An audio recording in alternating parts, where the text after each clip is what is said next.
We are live. Welcome everyone. Welcome everyone to our roundtable today. We got lots to get through. We'll start though by introducing you guys to the tech that you're on. This is kind of like Zoom, but different. So hopefully the functionality should be somewhat familiar to you guys. I want to ask is before we get rolling that everybody find the chat box because I want to make this as collaborative as we can. We've got lots of us on video today.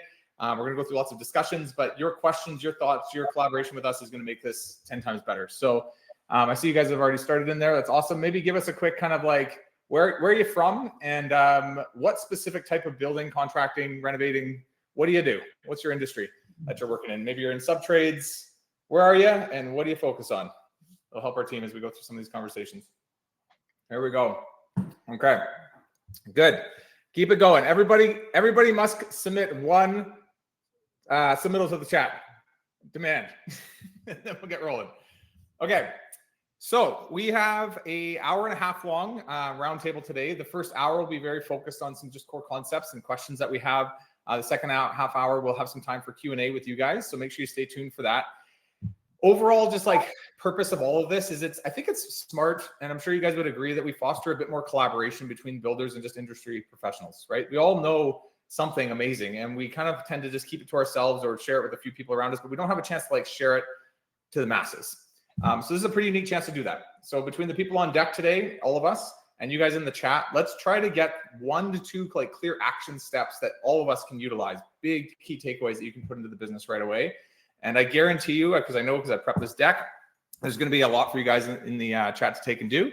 But if you in the chat also have some stuff where you're like, here's a really cool resource to reuse. Here's a really good just like piece of information. Here's a good article, whatever it is, feel free to share as well. And there'll be a lot of us online that will be able to utilize and benefit from that too. So it doesn't just have to be the people on camera that just bring some value today. So be ready for that as the conversation progresses. If you feel so inclined to share, absolutely do.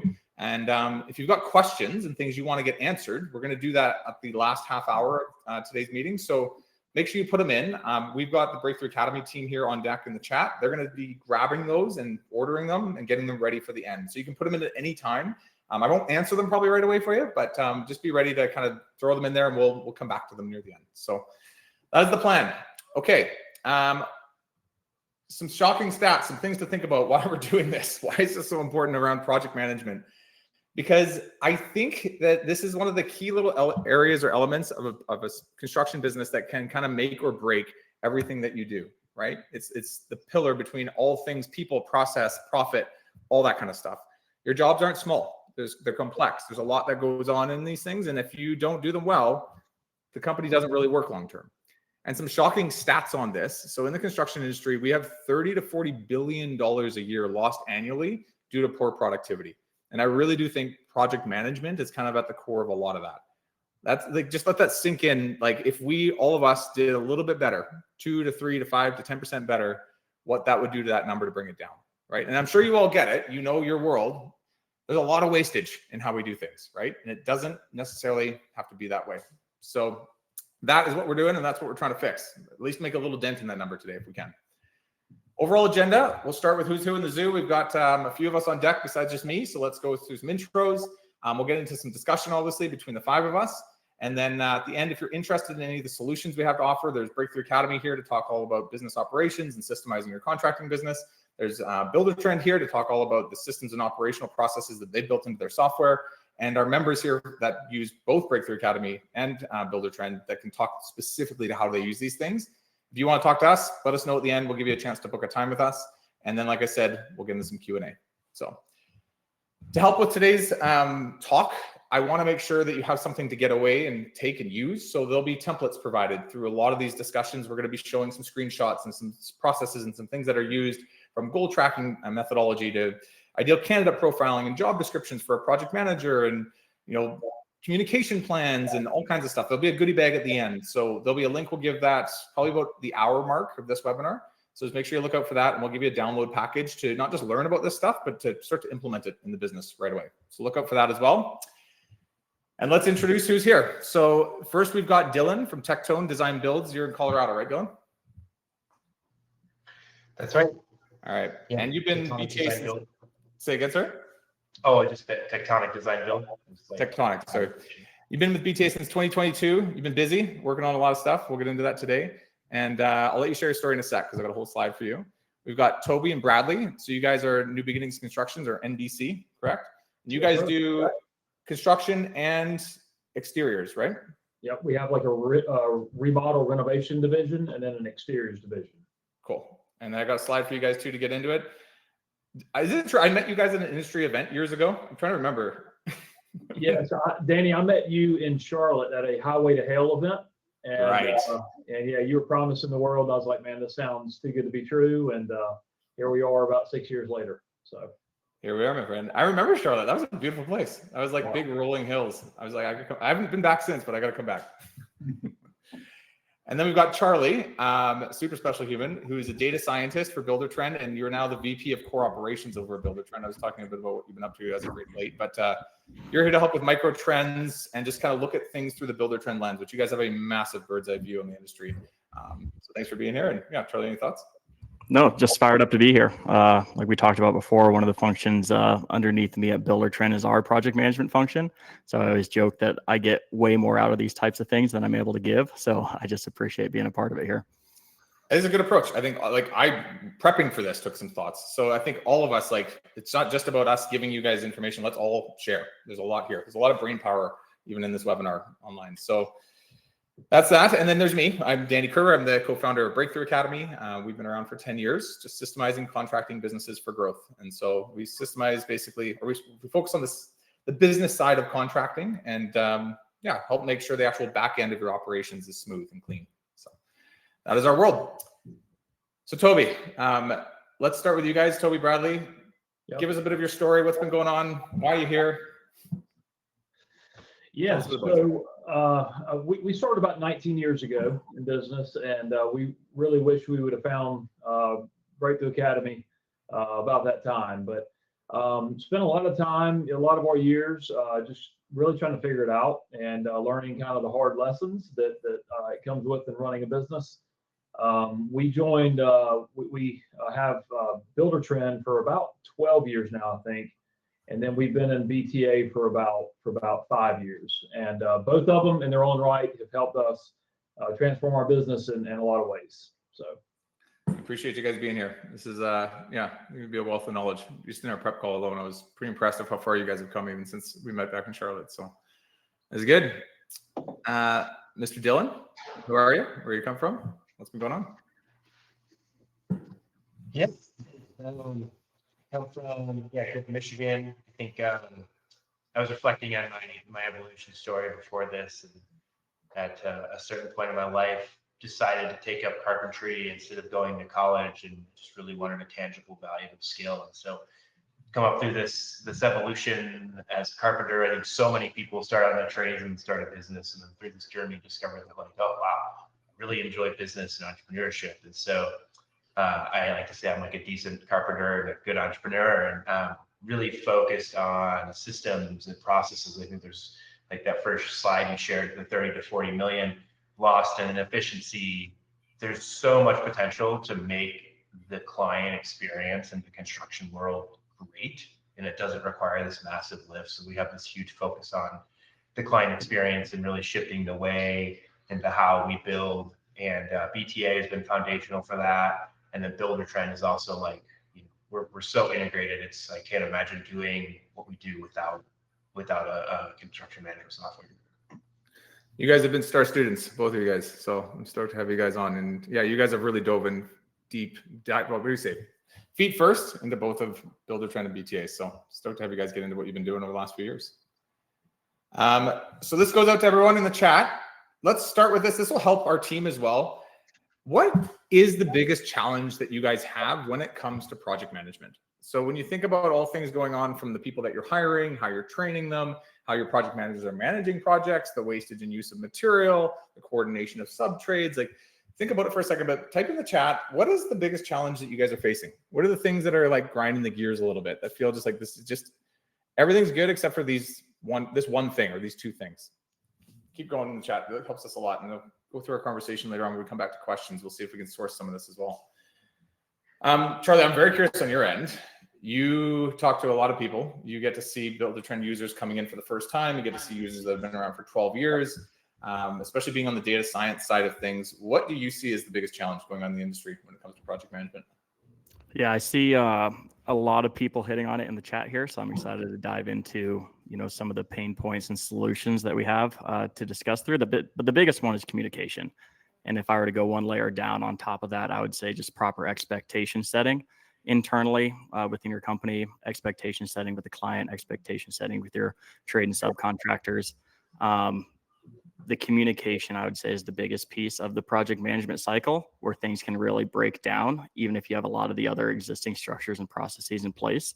But the good news is I think we have some fantastic content and obviously fantastic co-hosts here to walk through how they solve that pain point, and we can all get better together.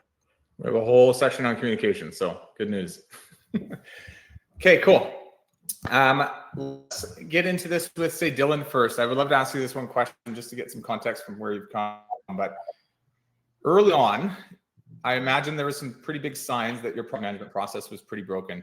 You just walk us through like when you realized things had to change and what was going on at the time, and just paint us a bit of a picture. Yeah, I don't think it was ever like it was like a slow burn, like a lobster in a pot, and you don't realize the water's boiling until it's boiling. So yeah, some things that were clear signs of our process being broken is constant reactivity, not being proactive. Right? I think project managers, they're like the 30,000 feet. They're thinking months ahead. They're thinking finish line.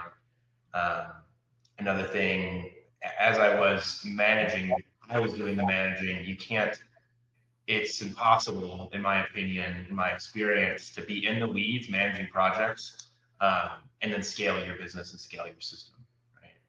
And, other symptoms in that, like missed deadlines, blowing, budgets exceeding what they were budgeted for, repeated mistakes is another big one that I think is a sign of a broken process. And then like having to do reworks or poor trade management, poor site management. There's like a lack of somebody being fully committed to this role. Like it sounds like you're straddling the owner role and the actual project management role yourself. And then any system you were building wasn't solving the issue because it kept repeating itself. Every project, that same issue kept coming up. Yeah, and I would argue like if you're doing it, I can't work on the business and in the business simultaneously. Right? What do you know? Yeah. Yes, totally, dude. Toby, Bradley, what about you guys? What were some early signs or signs going on where you're like, things need to change? This is too much. What was going on? Sure. I'll take the first stab at it, but I think you just notice that communication is broken from the start of the project, maybe from the sales and production handoff to the project manager to like the site supervisor guys. It just seems like communication is broken. You're repeating yourself over and over and over again. Lack of processes, the same jobs, you do very similar jobs, but they're kind of all being done differently, and just lack of like repeatable processes, and and kind of the chaos that kind of comes from that. So I think for me that's what I've seen mostly is the communication side, and just a lot of chaos within the job site, within the job, the life cycle of the job, if you would. You know what? I don't know if you guys felt this before, but like we bring in obviously a lot of members, and I have these first conversations with them. Builders have this chip on their shoulder where they're like, look, maybe if you're doing window cleaning, you can build a repeatable process, but every one of our projects are so different. You could never build a process around this because they're all so unique. Anything you have to say to that? Because I'm sure there's a few people that feel that. There's definitely processes that you can build into your day-to-day to make things repeatable, and every project is unique in itself when you're doing a renovation because they're not the same. It's not a track home. You're not the same 3 options go in every single house. So setting up some of these processes to help alleviate those problems, like selections within Buildertrend, schedules that are built out so that you have templates with to-do lists inside of those, is not going to run the project, but it's going to give you a runway of a way to focus on where you need to direct your attention so that these projects can run smoother than just being very reactionary all the time and like, oh crap, we forgot to order X, Y, and Z. Now it's on back order and this project is going to take 2 months longer than we thought it was going to. You can alleviate a lot of that stuff with having some of these processes set up. Yeah, and I think on the communication front too, I think just having like a very like laid out communication plan, and it could be internal or it could be with your customer. Like, hey, you know, weekly we're doing these, you know, reviews of jobs, or with the customer. And so yeah, every project's different, but that doesn't mean that we can't change and modify our systems to help make that process as smooth as possible. Yeah, it's kind of like building out a standardized framework and then allowing the filler to be unique, but that framework is the same. Cool. Charlie, you see this with people all the time. When can you tell it's not fire? I think you guys are all hitting on it. It's controlling the controllables.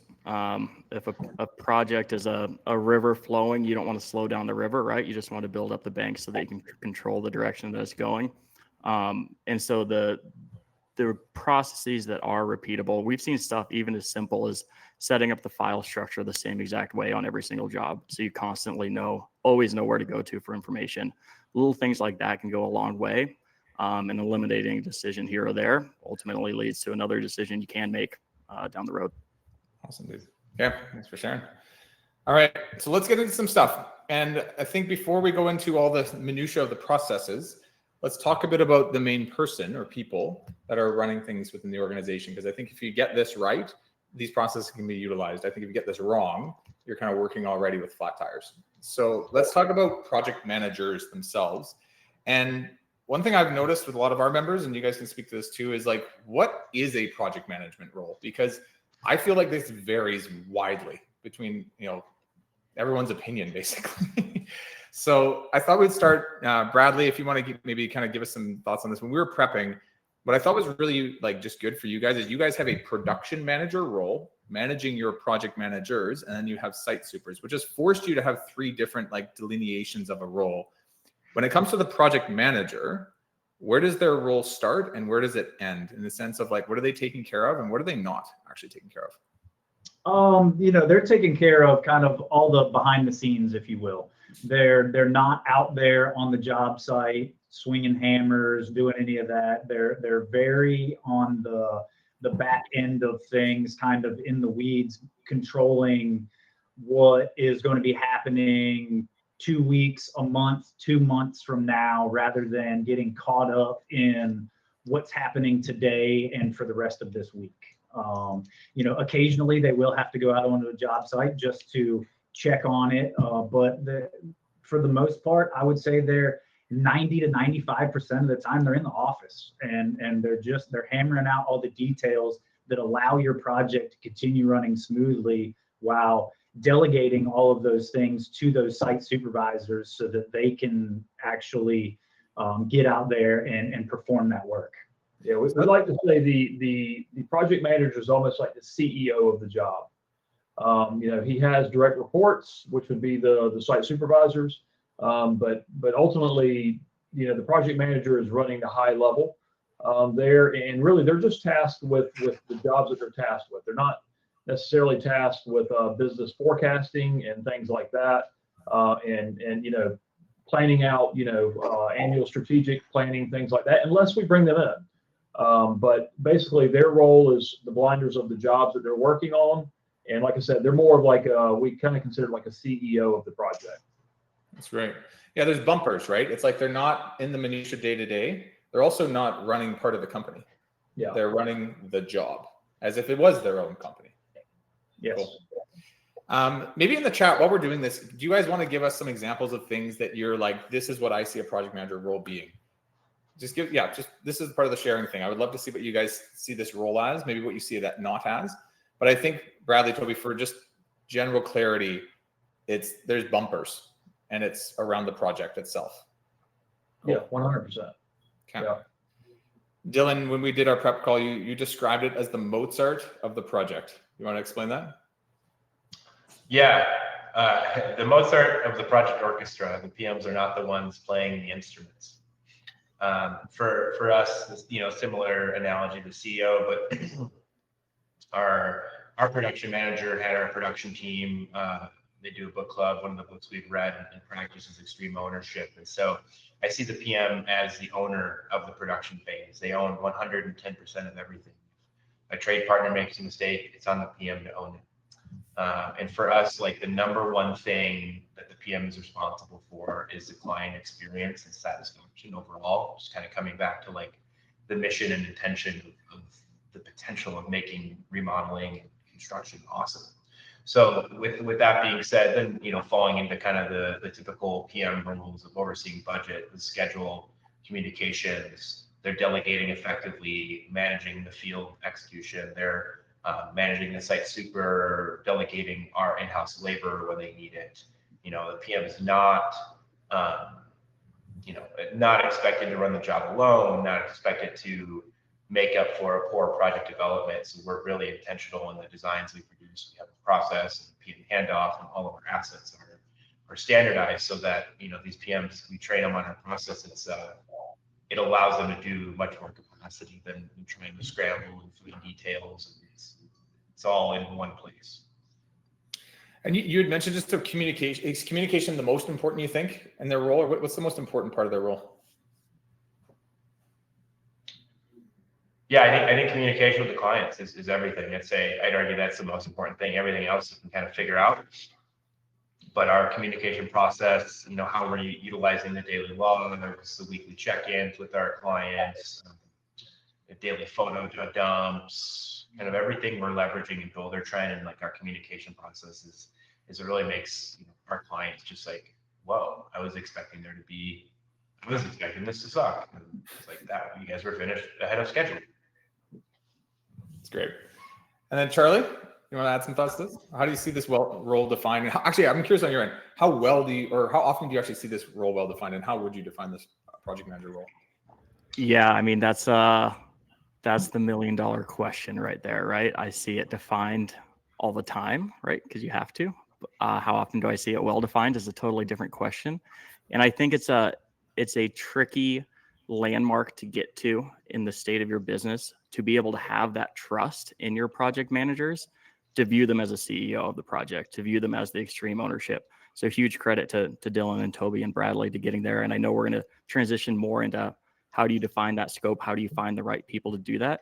But especially starting out a business where you're likely the project manager for the first few jobs, being able to take that hands-off approach and empower your people to run that project and do that job for you takes a long time and a lot of dedication to get there.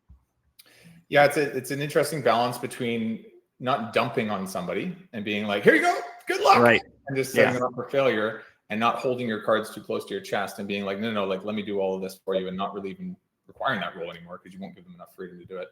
Exactly. Very well said.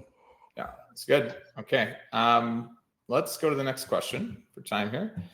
So hiring, I imagine, and I know because I've worked with a lot of you guys, but is kind of like a key pivotal part of this. And I think you can get this right or you can get this wrong based on how you actually go about attracting the right types of people, interviewing the right types of people, setting the right expectations with them, having a job description that clearly defines, like we just spoke about, what their role is and what their role is not. Because I think this is one of those roles where you can try and look for a superhuman that can do all things and get the wrong fit, because nobody can do everything. Some people are specialized in certain things. And you can also go the complete opposite and get somebody that's completely unqualified and not even realize it till it's too late because you didn't take enough time to get to know them. So what have you guys learned about project management hiring? And Dylan, I know when we prepped, you're like, I've actually just made more mistakes than anything on this, but like, I would love to hear about those mistakes and the things that you've learned through that. Yeah, I think that delegating the hiring of the PM to my production manager was like single-handedly like the best decision. And I think because I didn't come up as a project manager in my own company doing it out of necessity, versus like our production manager having 25 years in the industry, having been a PM for 15 years, like it's exponentially more experience than I have. So as far as like, I think just hiring the wrong fit, understanding the character traits of the PM was a big, and also like we didn't have the project manager process dialed in until our production manager came in. and he and I could work on it together and then train them on our standardized process of how we manage and what our expectations are. Yeah, so it's like if you don't have the role defined or the process for that role, it's easy to miss because you don't realize the skill sets and background required for that person. Yeah, I mean, we had like the JD written, but it's like the job description, it's like the starting point. But yeah, if you don't have the Was there any kind of like big aha moments where you're like, right, that's why we've been getting it wrong? Yeah, hire for experience, not because I think they're a good person and I like them. Okay, cool. Toby, what would be the number one trait that you would look for in a project manager? You really need someone who's detail oriented, who can problem solve, who can, execute a plan. For us, we try to, in the hiring process, we try to identify those key attributes in someone and also make sure that their values align with ours. That's one of our key things with any hire, to be honest with you, is they have to align with us value-wise, or it's just a no-go. We try to interview based on those things, and we try to ask questions that really drive home, those attributes that we're really trying to uncover and try to find, do we see that there's a history of that, with them. We were actually fortunate enough, we were able to promote one of our site supers into this role. And he's really thrived since being promoted into that role. Not all site supers, not all carpenters are built or kind of made to be project managers, because it's a completely different role. But we did see a lot of that detail oriented, very rigid with his schedule, the things that you kind of want to see, somebody who pays attention to the budget very closely and kind of problem solve some of that. And we saw those things in him, all throughout the time that he's worked with us.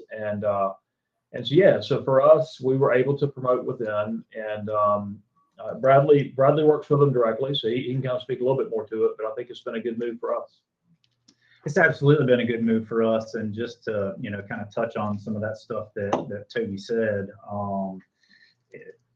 not every carpenter or site supervisor is going to just automatically move up the ladder and become a project manager for you. It's really hard to break a lot of those people from wanting to be out in the field and have too much time away from the office managing the portions of the jobs that they should be managing as a project manager. When you've got somebody that you think may be worth promoting up, like, there needs to be really big talks about, like, you're going to be off the tools. Are you okay with that? Because you can't be in the field for 15 to 20 hours a week, because that's taking away from our end goal of driving this project to the finish line.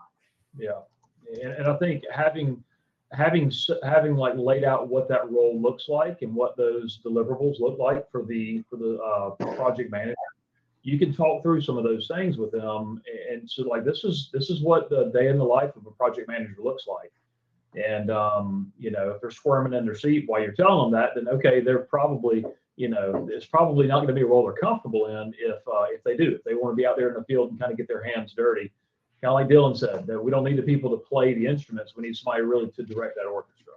Mm-hmm. Early on in our business, we would hire anybody that when they applied, they said they were a project manager, right? And everybody thinks they're a project manager, and just kind of going through those processes and interviewing people. I think, like, one of the greatest questions that we started asking people is, like, immediately in the interviewing process is, what do you think are the main attributes of a project manager? And getting that out of them before you tell them anything about what you think are the key attributes in being a project manager. And you could eliminate them and have a 15-minute interview at that point if you didn't like what their answers were, instead of sitting through this hour to hour and a half long interview. And and with that, like, asking questions that they have to answer and you listening. So you're talking 15 to 20% of the time and you're letting them talk the rest of it and not giving them, can you do this? Oh yeah, I can do that.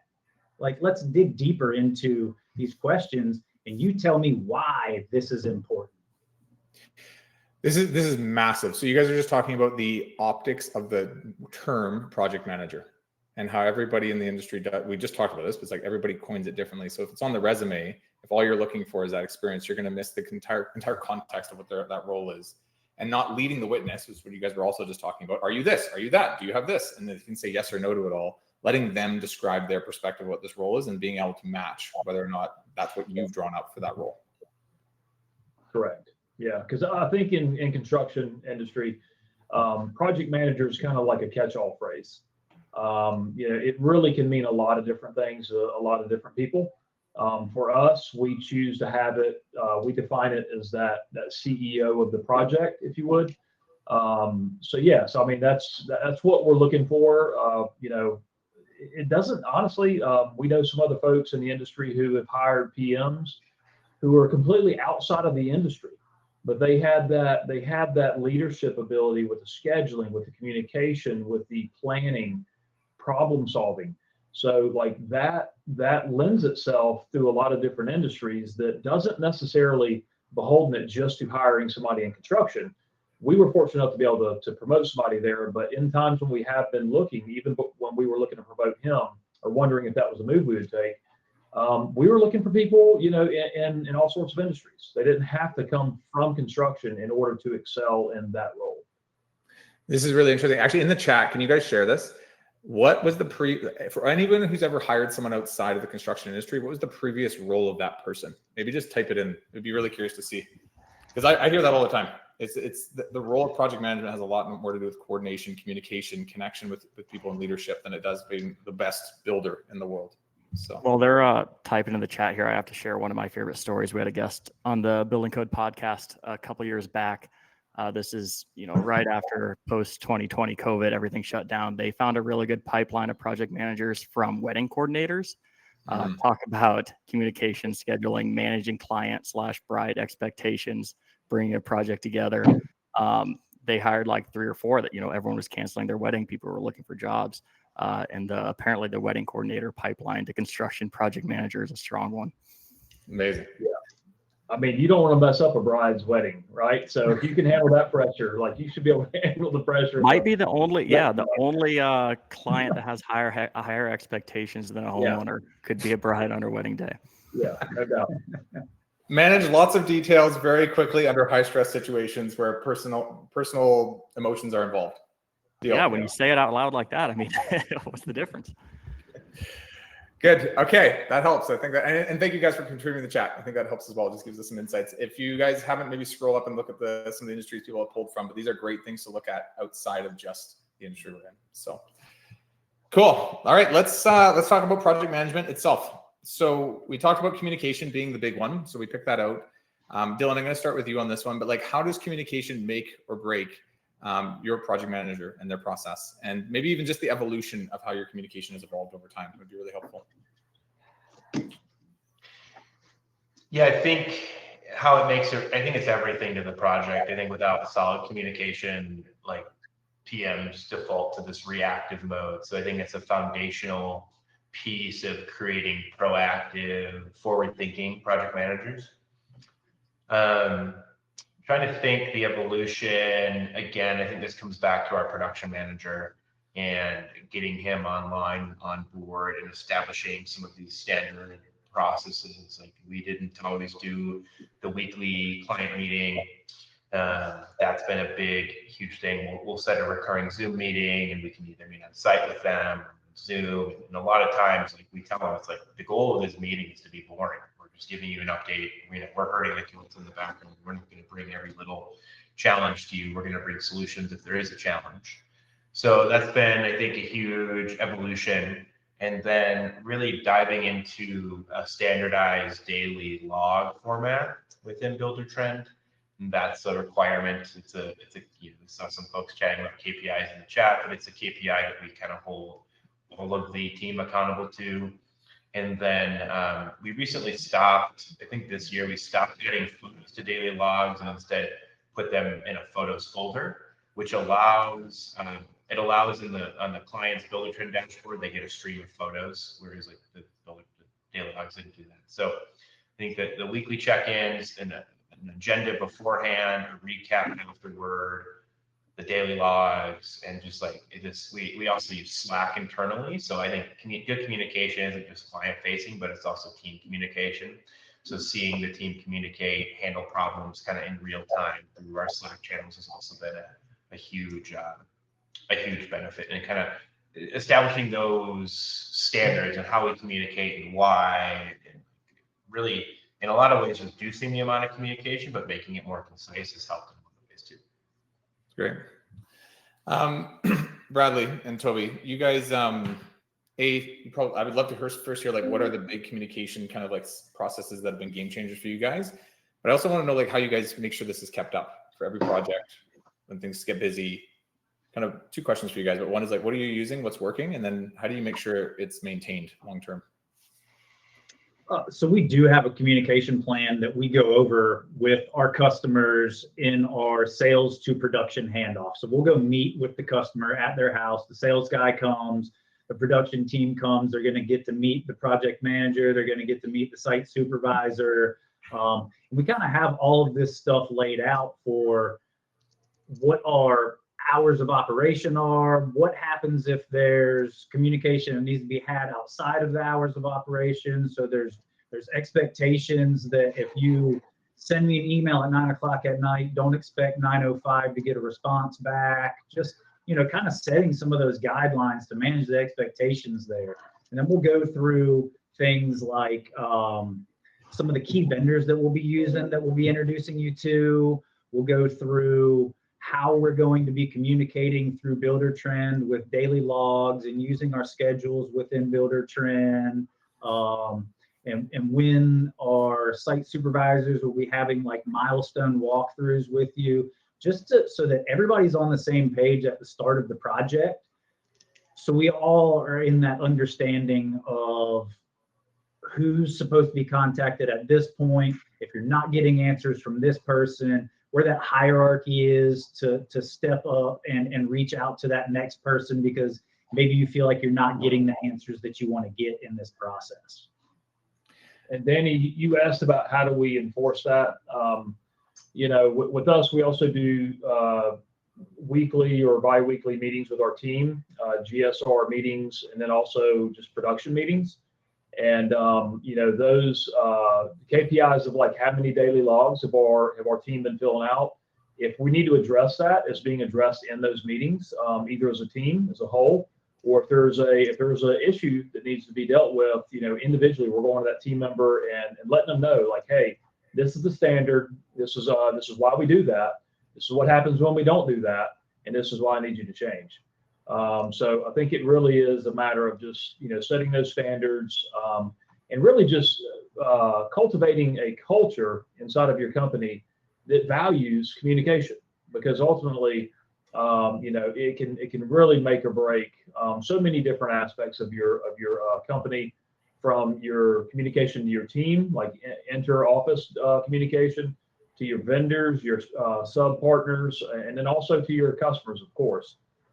So it's just vitally important. And our GSRs, our production meetings, those things right there are how we're holding our team accountable, and we're doing those on a regular basis. We try not to miss a GSR for any reason. If we have to miss the time, we try to reschedule it within that day or two that it's supposed to be on the schedule. But it's kind of like one of those, we have to have these meetings to make sure that everybody's moving in the right direction.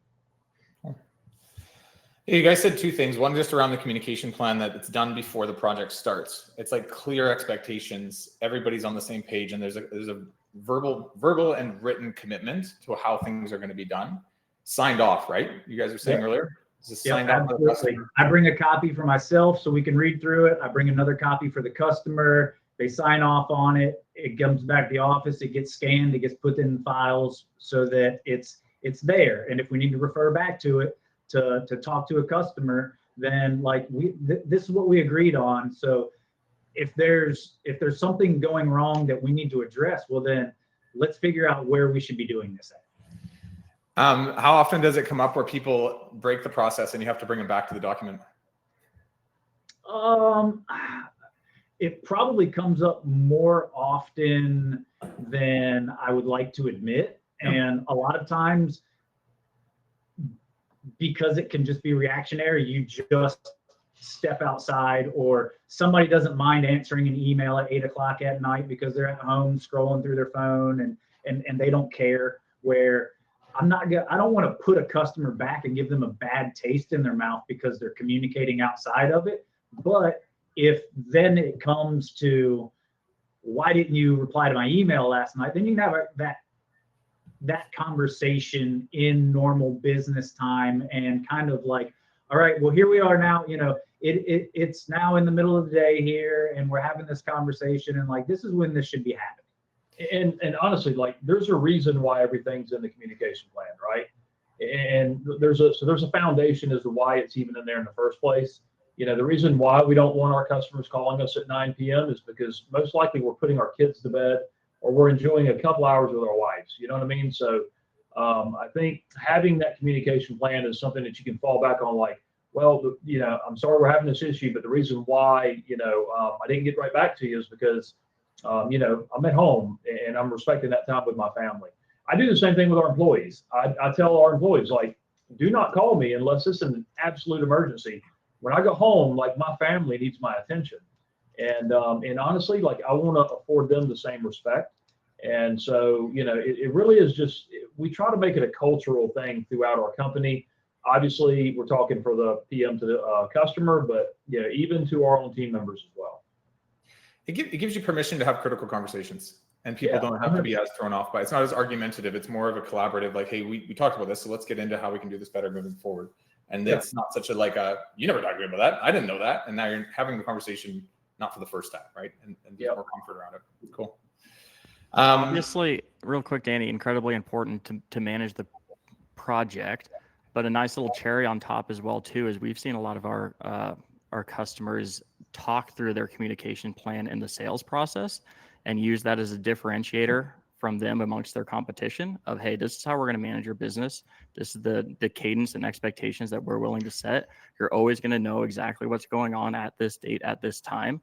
And we've seen clients that have won deals and set themselves apart from other competitors because they take the time to call that out on the front end and get ahead of that, area of concern from a homeowner or client of, hey, am I going to know what's going on? Who do I text? What do I do? It's just an additional cherry on top of actually managing the process in a more efficient manner. It's huge. I've thought of doing a reno for a lot of years. The biggest objection I have to starting it is the amount of time I have to manage it with someone managing it for me. And it's such an unknown for me. It's like I won't even dip my toe in until I have more clarity around that entire process. So that's a really good point, Charlie. Thank you. It's good. Yeah, this is a small but very important document, isn't it? It's not huge, is it? It's a couple pages long, but it really starts to set out the precedence ahead of time. I want to go back to GSR quick. You talked about this briefly, Toby, but like, what is this? Because everyone's asking. I can see it in the chat. Can you explain more about what this meeting rhythm is and how it works? Yeah, so depending on the role, from the PM, we do GSRs with them weekly. And so it stands for goal set review. So for the PM role, like, they have a revenue number that they're trying to bring in each month, each quarter. You can break that down each week. And in that, like, there's different goals that, like, hey, we need to have this project ready to to punch out, or we need to have this project wrapped up because we're ready to start this next one. So there's goals, there's weekly goals, and what we're trying to do is keep focus and hold tension to those. And this has been one of the biggest tools for our business that has really helped us really get a hold of the direction throughout the year and have a good pulse on how well are we doing as it relates to our annual goals. So we do these for our sales guys, production guys, project managers, but it really is just a document and a meeting that's done weekly to go over goals, go over numbers. It also gives a good time if there's something specifically that they need to like lean on you for, and like, man, we hadn't had a chance to connect on this, but I really need your help with something. It also, gives you the time to do that, right? As opposed to them calling you maybe, when you're at home with your family or something like that. Like, it gives a dedicated time to really address any issues, or maybe there's some implementation things that the PM is helping you work through that communication plan, and you need some time to really go through that. A GSR is a perfect time to do that as well. Awesome. Yeah, this is a process that I think since 18 years old I've done, from being a franchisee years ago to working as a general manager to working as a VP. It actually helps the lines of communication go all the way up to the top of the organization and back down again within a week. It also helps you organize time. If you think about how much time you're coordinating of people, right? Of subs, of your project managers, of your technicians, of your office staff. It's like, actually, I don't know if you guys have done this before. You guys ever calculated how many hours you manage in a week as a company? No. It's big. Yeah. You take the total amount of people, let's say whatever, 10, 20, 30, including subs, times it by 35 to 40 hours a week, and you suddenly realize like this is what sets the tone for a good or bad week, which is that 30 to 40 billion dollars of lost productivity. I believe a lot of it happens in a lot of these types of things. So yeah. Just so everyone knows, you see this free template thing here. We're going to give everyone this resource. This is a BTA based resource, and this resource on communication plans in the download package. So you guys will get access to these, and you can thumb through them a little more and have a look. So that should help. Let's keep moving here. So let's look at some of the systems that are being used. We've kind of did a bit of a prelude there on those two. But Dylan, I want you to kick off on this with scheduling, because this is something you use in Buildertrend regularly. What is this? Well, how does it work? What's it doing for you? How's it leveraging? Are you leveraging this thing, basically? Yeah, having exciting conversations in the chat about this right now. This is like everything to us, and our approach in the scheduling overall is, so we wrap up a design, we sign the build contract, we enter into what we call mobilization. We onboard the project manager. They have time to plan the project. So they're taking anywhere from 2 to 4 weeks to build out their schedule. We have a mobilization process. They meet with the client a couple times. There's a couple of agendas. We really get to understand the expectations, build out the schedule, and then we push it live in Buildertrend. So at any given point, the client can see all the way through the finish date. And then we leverage the color codings in our schedule. Green is confirmed, yellow is in progress, blue is field team, and then red is like TBD. So things are constantly moving and adapting, but overall, like when our PM's building these schedules, there's a lot of contingency built in here so that we can always win. And last year we had 94% of our projects finished on or ahead of schedule, all while showing the clients like full schedule transparency throughout the process. And like when they go into this and they see like, wow, there's 200 items in this, they're really thinking through all the nitty-gritty detail. There's like this level of like, okay, cool, I don't need to sweat the details because they're sweating the details. Like I'm looking at milestones that I care about, like when can I see the cabinets, or when's the finish date. And then if there's ever schedule slippage, if there's ever finish date slippage, we're talking about that with the clients in the weekly check-ins. You just said something amazing. So 94% of your projects last year were on or ahead of schedule. Yes. I would be honest in the chat. How many of you have that? Or actually, no, just give me a percent and be honest with me. A percent of projects last year that were on or ahead of schedule. Give me a rough number. Be honest. Charlie, this is native to Buildertrend. Give us some thoughts on this. Yeah, I think really the true value of this comes when you fully commit to utilizing it. Like Dylan just walked through his process there, putting in half your schedule here or not tying into the other features inside of Buildertrend to your schedule, then gives you a half-baked solution, which often yields half-baked results. So any Buildertrend users out there that are interested in utilizing the scheduling feature more, I'd highly recommend reaching out to your coach. Get some time set up on the calendar to go through and how to utilize this, how to tailor it to your process. And I think that there's going to, tenfold pay for itself just utilizing this to its fullest extent. Awesome. All right, another good system, Dylan, that you use is your client dashboard. Give us some color around this. Some color. Yeah, I think to Charlie's point, like all in on Buildertrend. we're just all in. Sean, our production manager, is I think he's in here.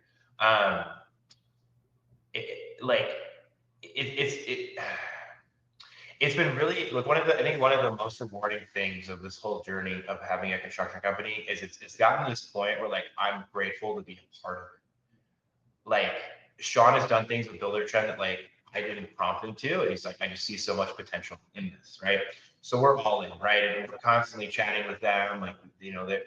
Sometimes there's most of the time there's good changes. Some of the time there's like weird updates. You're like, what the hell? We didn't need this, but we've just committed to it. So like this is a client dashboard. They log in, they see this, the photo streams, that little bit at the bottom is pulling from the schedule, the daily log there in the middle, the project financials. Like we're fixed price, so it's really just contract price, change orders, remaining balance, blah blah blah. And then we're leveraging the messages. So I think Toby and Bradley were talking about client communication, and in our agreement, in our contract, we say like, hey, we'll respond within 24 hours if the communications within Buildertrend, Monday through Friday, we got you. If it's happening without that, like we don't have the standards. So we're pushing clients to communicate in here. We really get them to get integrated in the app. Like they love it. There's some quirks, but like they love it. Like it's like 90% there, and like the clients love it. They love the interactiveness. They love the transparency, and it just really keeps them informed without us having to like do all this work. Like we have a process, and then it gets summarized here, and then they can see it, and it goes a long way. Basically, it's something the client can come to at any single time without having to call you, without having to text you, without having to email you. They get a lot of their answers here, and it's updated automatically through the other systems built into Buildertrend. So it's just automation happening for you. Yeah. Charlie, anything you want to comment on this? For sure. I think one of the recent releases Buildertrend went with a few weeks or months back now was also just a weekly client update, which is kind of an aggregated view of what you're seeing here from the client dashboard with everything that's gone through the system in the past week. Oh, there you go. Look at this. I mean, I can let Dylan speak to it here, but I think that's just another area where we're trying to streamline some of that communication. And if you go back to the expectation setting I talked about earlier, it's delivering the same type of content, the same type of way at the same time every single week. So the client knows exactly what to expect and where to look for it. It's a super cool update. Yeah. And like another great example of like my team just started using this. Like I didn't know this happened, and then I logged in, like, oh, what is this? Oh wow, this is so great. And then like back in, I was like, okay, how are we using this? This has been really cool. I think again, just like client experience, and this is what differentiates us from so many other builders. And it's like, hey, this is what to expect. Here's how we're going to communicate. This is all that you're going to be able to see throughout the process. It's so great. If you haven't been using it and you have Buildertrend, like you need to dive into it. If you were sending out client updates weekly without using this, you're wasting your time. Like it would take an hour and a half to create what this will create for you in 5 to 6 minutes. Like the AI writing all of it and just taking from your daily logs and plugging them in. You just have to proofread it and make sure it's what you want before you send it out. What an amazing additional feature that they just kind of sprung on us, and we found it and haven't stopped using it since. It's interesting, eh? You put thousands of people into one system that all have very similar needs, and you can spend, Charlie, I don't know the budget that Buildertrend has, but many millions of dollars over many years and solve an entire industry's issues. What do you know? That's the goal, but it only works if we can hear the issues. So again, anyone in the chat, highly recommend reaching out to your coach. We have a really good feedback loop with our customer success team directly into the product pipeline. So if there's additional features and releases that you're looking for, let us know about it, and we'll get it added to the backlog. I think what's cool is like, and we're going to move into Q&A here in a second, but what's cool is like, this is what's going on in the industry right now. When you look 10, 15, 20 years ago, pretty much everyone was grassroots level in their business. They were kind of figuring it out for themselves and problem solving and trying to just, based on their own intelligence alone, try to figure it all out, which we don't have to do that anymore. Like people don't have to reinvent the wheel. And I think through Buildertrend, and I watched this at Breakthrough Academy too, like we are able to like bring a lot of people to this enterprise level, or at least closer to it, through the standardization of all this learning that's happening. And you don't have to hold our cards close to our chest anymore. Like everyone can share in this and win and benefit. Maybe Toby and Bradley, you guys have been a part of like Buildertrend and BTA for a while now. Like, what's changed for you? Why is this combination the right fit between these two organizations? You know, we weren't sure if it was the right fit at first, because we in Buildertrend just kind of dabbled in it for a long time. We used it to get a contract signed, to log change orders, and to document some pictures, but didn't really dive into it. So for like 5 years, we used whatever 5% of what Buildertrend could offer to us until we figured out that we're paying this good money for this product. Let's dive in. Let's go to Buildertrend University, figure out what we're doing. Instead of trying to figure out workarounds, let's let them teach us how we're supposed to use this system, right? But I think our eyes got opened up when we became members of Breakthrough Academy and system. So then you're like, oh crap, we have this system and it is not very systemized for us. Now we really need to dive into this and take it on full head of steam. It's kind of like Buildertrend had the solutions, but you didn't have the, say, like path to follow to get it in a way that made sense, or the structure in your organization to put all the pieces together. Is that a good way of putting it? And you know, if you're using it half-ass for the first 5 years of using it, you're always looking for a workaround. And instead of it, like learning it how it's supposed to be done so that you don't have to find these workarounds 5 years, or, oh, I'm so used to doing it this way. Oh, they got rid of that feature. How am I supposed to do this now? Yeah. There's a standard way. I always think about like Honda Civics. Like there is the best in class way of doing things. And Honda Civic, although it might be quite boring, is one of the best built cars ever created in human history, right? The design, the way, everything. And there is a way to run a construction company that can and should be standardized, and you don't have to go too far off script to be able to make it happen because it's been built. So but you got to put the work in too. You know, it's not just Buildertrend says, hey, you've got our software now and everything's going to be great. No, you got to put the work in. You got to get the right people in your company working on the right things at the right time so that you can all work together.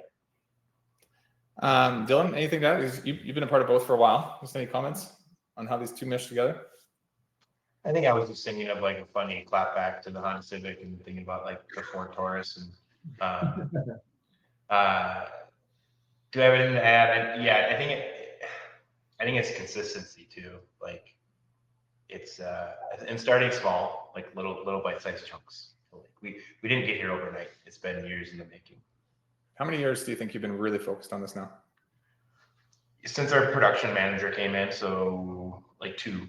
Cool. We really transformed the production process in that time. And it's been great because it's like I have ideas I can delegate, but then Sean has been so great at just like owning it, and it's not all on me. It's not all my responsibility, and that's been a huge like relief. Right. Yeah, it's bite-sized chunks. It's slow consistency over time, and it never does end. You open up more time to work on the business over time, and I find this day I'm still working on BTA. Like it's not gonna end. We're gonna get you guys resources and some way to access and connect with us here in a couple minutes. So just stay tuned for that. As far as Charlie, do you want to speak a little bit to Buildertrend? I'll speak a bit to Breakthrough Academy, what we do and how we do it, and then let's get some guys some resources. Let's get them a way to connect with us, and then we'll go into Q&A. Sound good? Yeah, Charlie, that sounds great. What is Buildertrend? Appreciate it, Danny. I think one last thing to add on your last note there, small bite-sized chunks. One of my favorite sayings I actually stole from you. You came and spoke at a BTU a few years ago, and you said, always come up and be really focused about what your one thing is. Like figure out what the one thing that you're trying to improve in your business right now.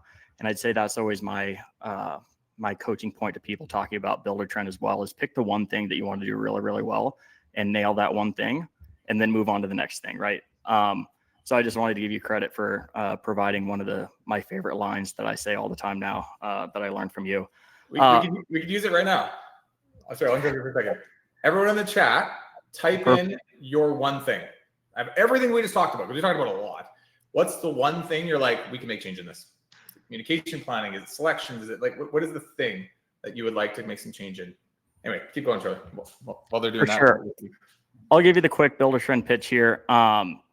For those of you that aren't familiar with Buildertrend, we're an all-in-one project management and estimating solution. So really our goal is to be your company's system of record. Everything that happens, everything that you buy, everything that you pay for, all the payments that you receive, all the materials, all the communication, streamlining your project management, that is meant to be done in Buildertrend. And the goal is to allow you to run your business and not have your business run you. So when we talk about systems and processes, we're the tool that allows you to roll out those systems and processes. And Danny's getting ready to talk through Breakthrough Academy a little bit here, but I think what they do a fantastic job is teaching people how to implement those. Change management is really hard. I think that we could do another session about change management and rolling out tools like this and getting buy-in. But really, Buildertrend is meant to be the guardrails that allows you to feel more comfortable and calm the chaos. Yeah, it's been really neat working with you guys and actually working with your CS team too, and just seeing how much work you guys have put into building an amazing solution. The CS team is just like shaking their head, being like, they just don't even know what they need. they don't even know how to access it. It's all there for them. So that's what we do. We help with the implementation of a lot of core systems, everything from how you track and manage your financials, your metrics, define your roles in your organization, hire people effectively, build standardized training and onboarding and processes for the entire company. So there is a way to do all things, optimize sales and marketing, and then have actually a plan, like a business plan, a strategic plan that helps you know what numbers you need to hit, what organizational structural stuff has to change this next fiscal year, and how you're going to do that by quarter, by week, by day, and how all of that ties into the long-term vision of who you are and what you want to achieve as an entrepreneur. So we take a lot of time with our members. I mean, we're very hands-on. We've got pre-built systems galore. We've got basically a community of 1,000 entrepreneurs that work within BTA right now. So we all work together. And then we assign you a coach as well that works very directly with you. And these coaches are industry-specific background type, ran $200 million construction sites prior. Now they come and actually help our members, which is amazing. So there's a lot to who we are. There's a lot to who we work with. This is just a screenshot of who it is, but we don't work with everyone. So we do look for the right fit, and we will vet you as much as you vet us. But between, utilizing Buildertrend to its fullest and just systemizing your business in general, you don't have to reinvent the wheel anymore. Like, the solutions are there. And I think a lot of people spend time trying to figure it out. Like, we've got a pretty neat little collaboration I've found, Charlie, just with Buildertrend and BTA. It's like, we need your tech and you guys need our push to implement. And between those two, we're getting guys like Toby and Dylan coming out with a pretty well-rounded organization within a couple of years. So it's good, man.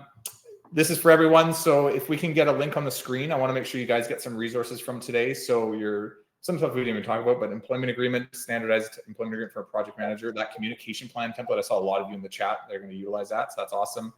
Your GSR and onboarding.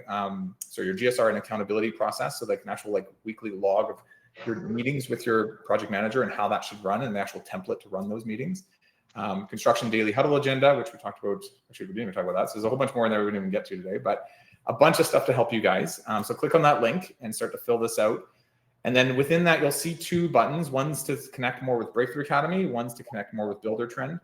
If you haven't implemented Buildertrend fully and you realize you probably should probably click that link to connect more. If you realize you probably need someone guiding you with the implementation process, and change management is not something you've done well for a lot of years, or you're in the process of doing it right now and you feel a little bit like I could just use some guidance, definitely check to connect with Breakthrough Academy.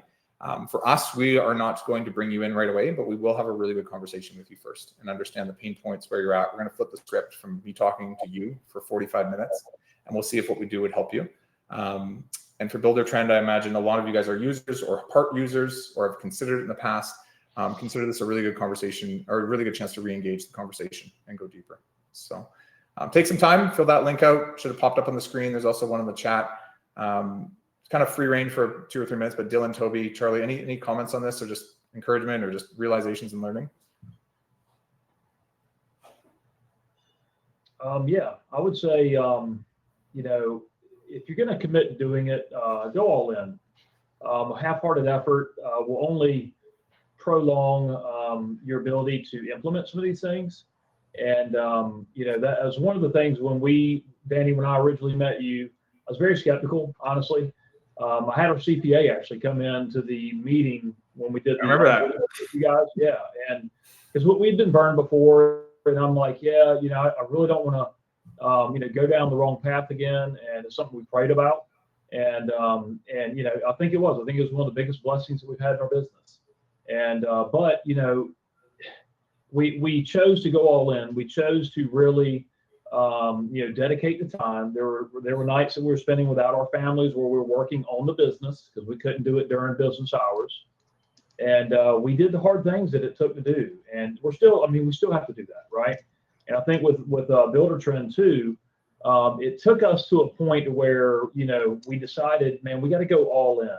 And Dylan kind of mentioned it, like he noticed people in his team were, taking the reins and really trying to implement things that they were seeing in Buildertrend. Our project manager, he's done a fantastic job with that. He recognizes the deficiencies that we have. And, like a good project manager should be, he is problem solving those issues. So, I cannot recommend both of these platforms enough. It really has transformed our business. But I would encourage you, if you decide that you want, like, go all in, don't do it half-heartedly.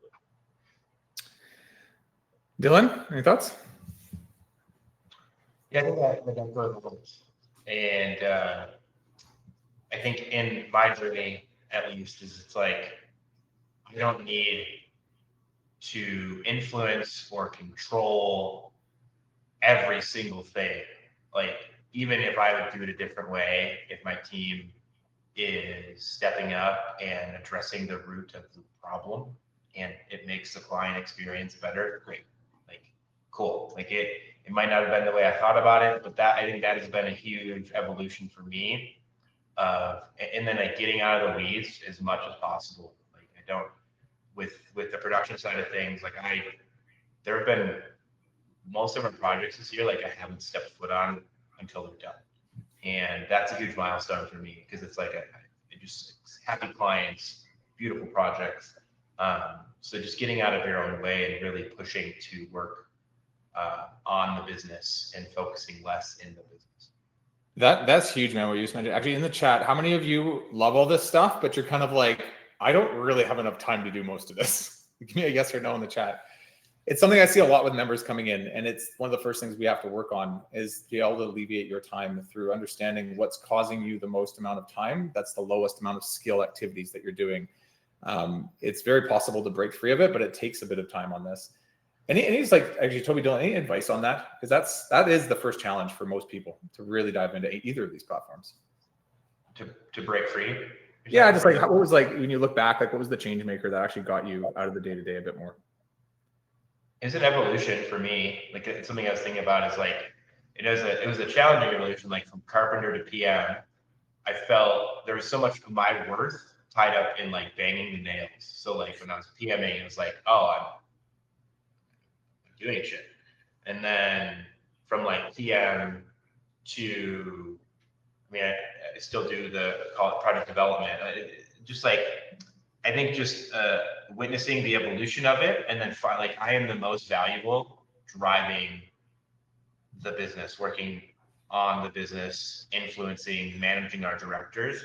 So it's like giving yourself grace and recognizing that like if that kind of value worth challenge dilemma comes up, because again, I go back to like so many folks start construction companies coming up through the trades, and like there's a lot of worth they've built for themselves there. Yeah, just like giving yourself grace and permission to do that and allowing that evolution to happen. Yeah, you feel valued doing the thing you've always done for so long, but it's also your biggest enemy. Yeah, because you're getting in your way. You're linchpinning. You're standing in the way of scaling if you're doing the thing that you could easily hire someone for. What is your time worth? What is your time worth? It's a lot more than 50, 60, 70, even $100 an hour at some point. It's worth a lot more than that. So how many tasks are you doing that should be hired out by a project manager, by a production manager, by some of you, it's even just like field staff to take on some of the projects themselves. So cool. Let's do one more question, then we'll move 2 questions with everybody. And if you haven't yet, make sure you fill out that form. So I think there's a link, maybe just put it back in the chat or throw it back up for everyone, but make sure you get those resources. And if you want to chat with us, make sure you do. But final question for you guys before we go to Q&A. I think we're already getting to this a little bit, but what advice would you give yourself 5 years ago?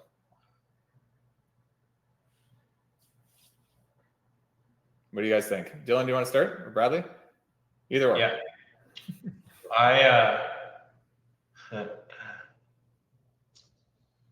hire a production director sooner. And I think it's always scary to like hire these bigger positions. But and then you talk yourself out of like, oh, I can't afford that. But it's like, no, actually you're buying back your time, and there's a lot there. I think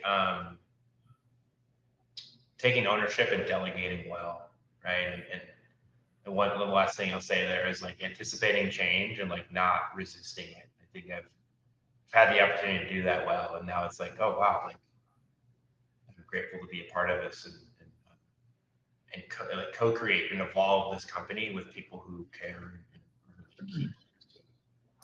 Change can be hard and scary for people, and it's easier to avoid it and just go put your head down and do something else. But if you actually look at the impact the last couple of years that you've had on your business through just like a very like, I guess it's a decision you made, Dylan. It's like, I am actually doing this versus pretending to do this, or just some people are on this webinar. They're probably going to watch the webinar, feel good because they have it's called shelf help because they have the thing on the shelf now. But to actually do the work is a massive, massive decision. But once made, changes everything. Eh? Yeah. Cool. Toby, Bradley, what advice would you give yourself 5 years ago?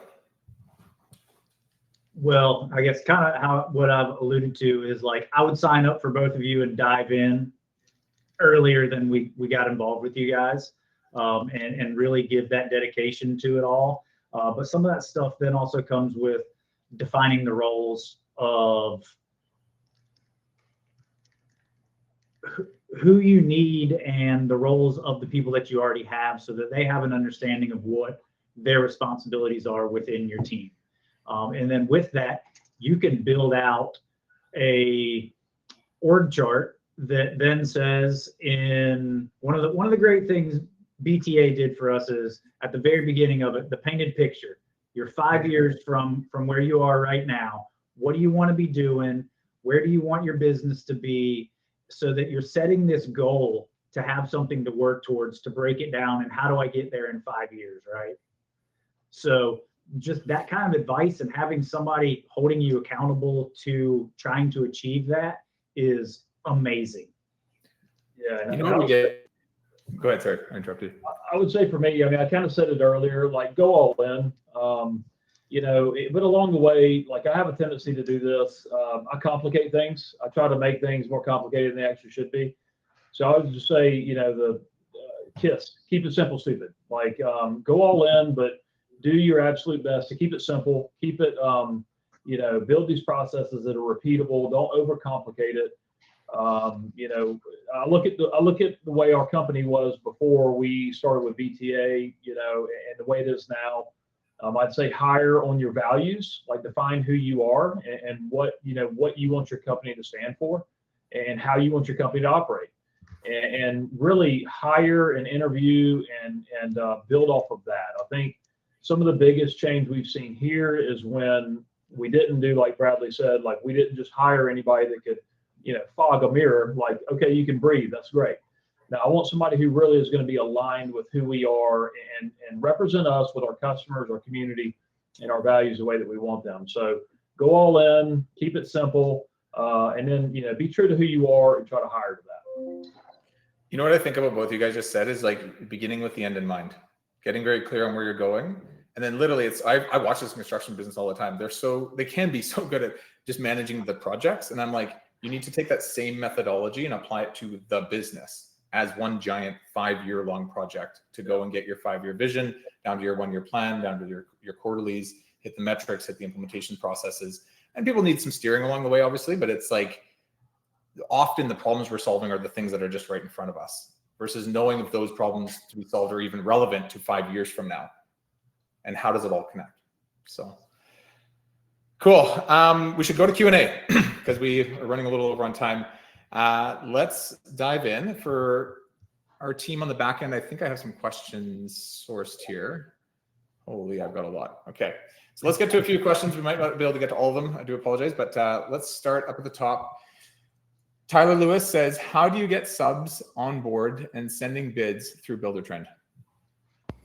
Yeah, I think Carly was actually in the chat sending some, more detailed responses. So in the sake of keeping things quick here, I'll say what we've seen really successful adoption look like is taking the ownness, reaching the hand across the aisle, invite them into your office to walk them through how the process works through Buildertrend, bribe them with some donuts or something. And even more extreme cases, we've had clients that have put together, full stacks of resources for them, whether that be Loom videos that they can send them on how to utilize Buildertrend, or something as simple as a printout that they can use to utilize it as well too. I think a lot of the value of streamlined communication and internal communication through Buildertrend makes, simple gestures and taking a little extra time to show them the value worth it in the long run. Rosario Manio says, how much float is built into your schedules? It's probably for Dylan, Toby, or Bradley. I don't know. I'd have to ask our PM. Yeah, that's fair. That's an honest answer.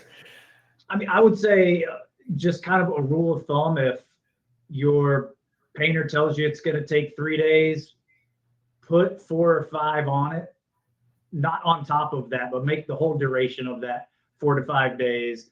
And if at the beginning of a project, you tell somebody this is a 2-month project, but you put all this fluff in it and you finish it early, you look like a rock star. As long as they're okay with that timeline on the front end of it, have the fluff built in.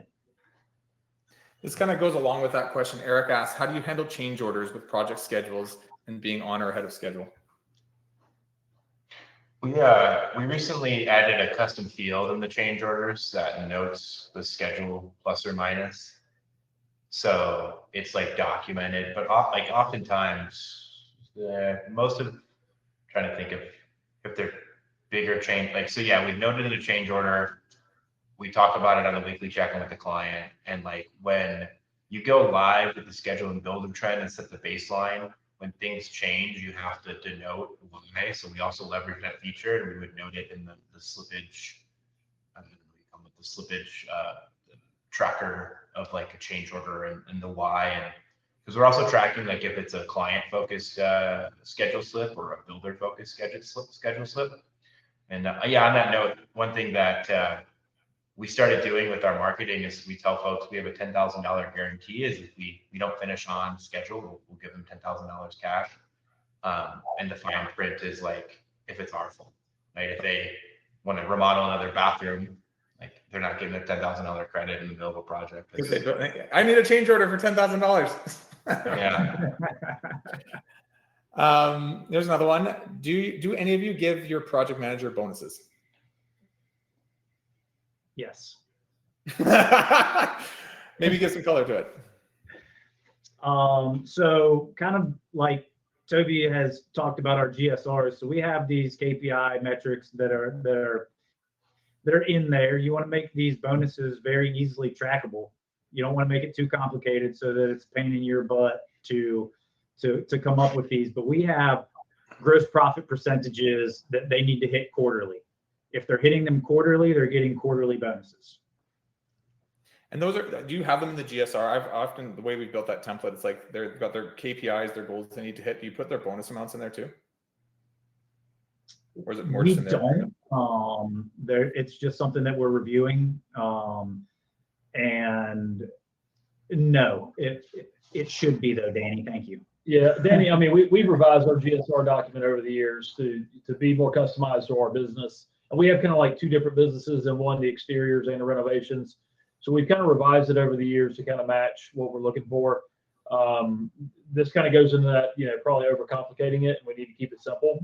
We have another document where we track those things, but we can go in and we can look at profitabilities inside of Buildertrend. We also use QuickBooks, so we can look at things there too if we have to see. But that's typically how we pay out a PM's bonus. Cool. Here's a good one. Actually, I'm going to do a podcast on this one soon. How do you consolidate conversations across multiple channels, email, text, WhatsApp, calls, daily logs, messages, into 1 or 2 streamlined systems for better management and clarity? Well, I think having a process like a standardization, what goes where, internal communications, Slack, client communications, Buildertrend messages. That's where those are the 2 you're using primarily, Dylan? Just Slack? and Buildertrend? Yeah, Slack internally, Buildertrend messages externally. Okay.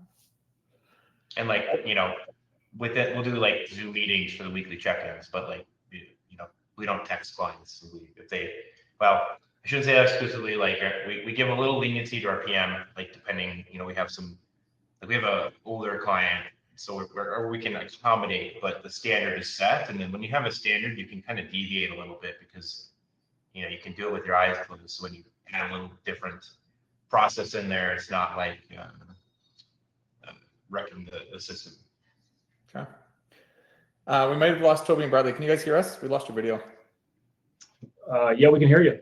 Perfect. Okay, we'll just pretend we see your faces. Greg Horner says, would you suggest a dedicated supervisor when you have a project that is $2 million or more? If so, does the cost need to be added to their supervision for the project? I mean, yes. Absolutely. You need to charge. You have to charge for that person being there. They're not doing that job for free, and there needs to be compensation added into your quote for that person to be on site all the time. I think for me, this comes down to like, and I've come to the realization that it doesn't matter, of like in your P&L, where are their expenses? Are they above the line or below the line? And for us, the superintendents and PMs, because we do fixed price, are below the line. So we do charge a management fee, but I don't get into the nitty gritty of trying to calculate how much. At the end of the day, I make sure the gross margin of the project is hitting the goal of our gross margin. Then I don't worry about it because money in, money out.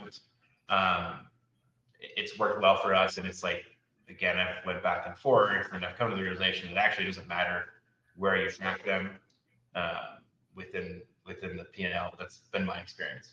Yeah, so you're including it in your overhead and you're baking that overhead cost into every job to kind of feather everything out. Is that how you're doing it? Yeah. Eduardo says, what are must-have SOPs for a project manager?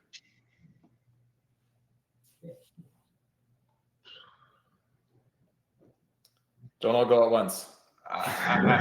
Again, I feel unqualified to answer this one. Like, I would ask Sean and lean on him.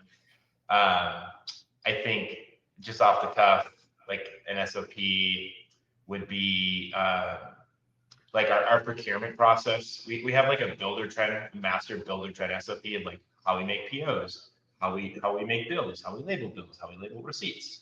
And so like the back end tracking of job costing, I'd say is foundational for like leveraging the budget feature. And ultimately, like, that's one of them. Okay. I think for us too, like making sure that we nail the sales and production handoff.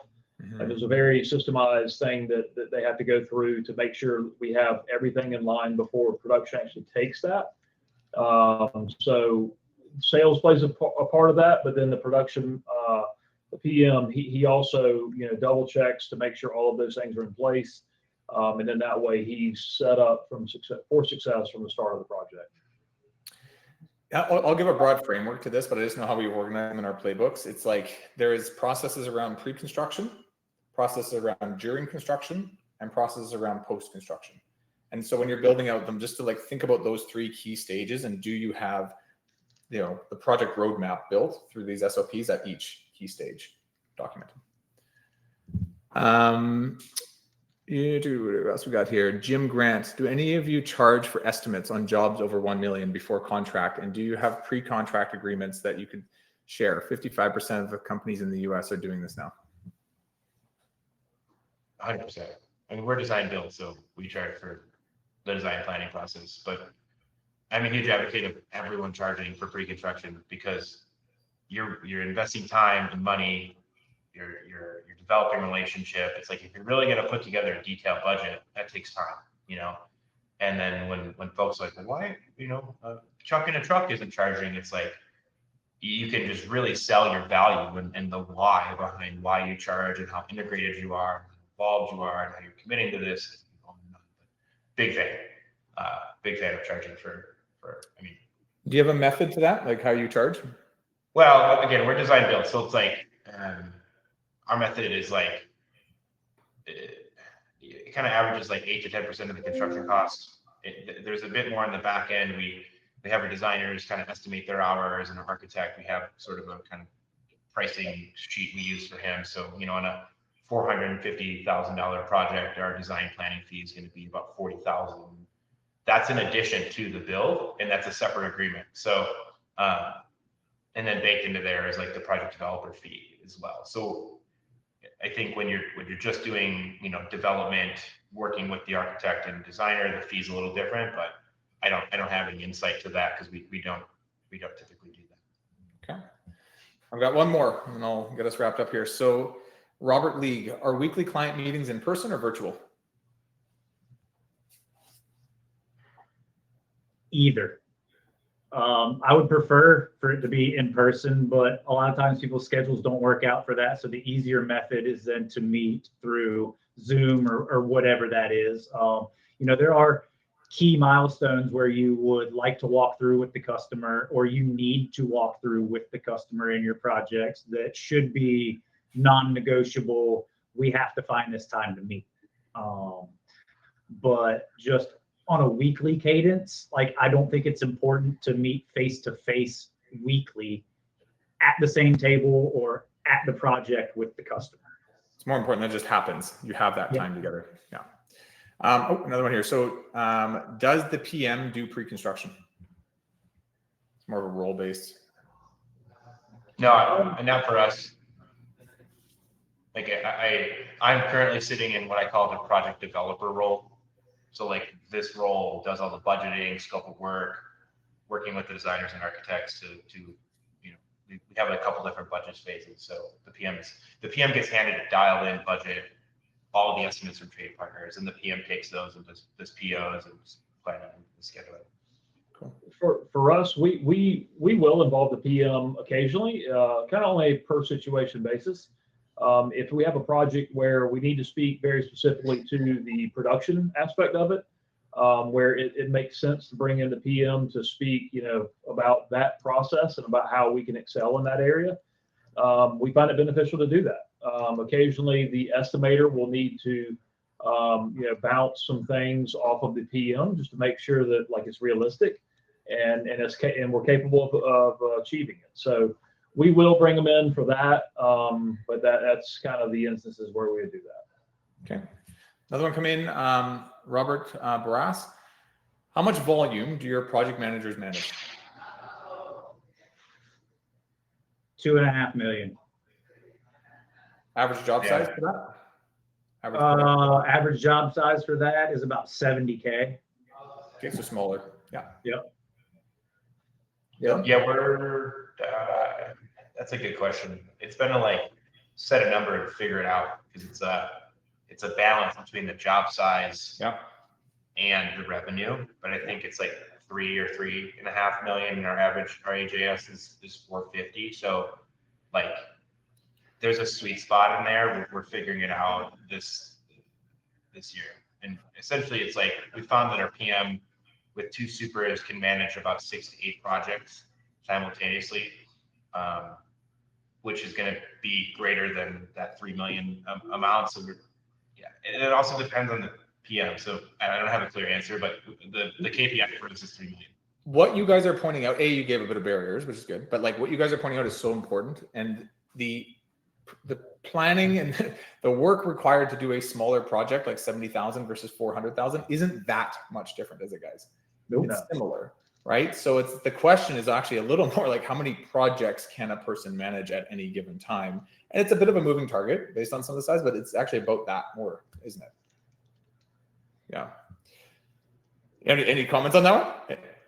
2 projects, 3 projects at a time. How many projects can somebody manage at a time before things start to break down? 5?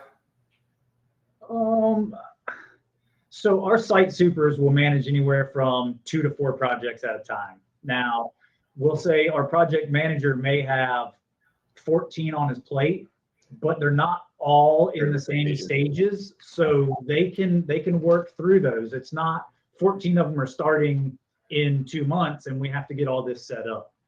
There may be 14 projects going on at the same time that he's responsible for. Cool. So different phases require different attention. Cool. Okay. Yeah, we have to run soon. So what's one more final call out? If you haven't yet, make sure you get your templates, book your time with Buildertrend, book your time with Breakthrough Academy.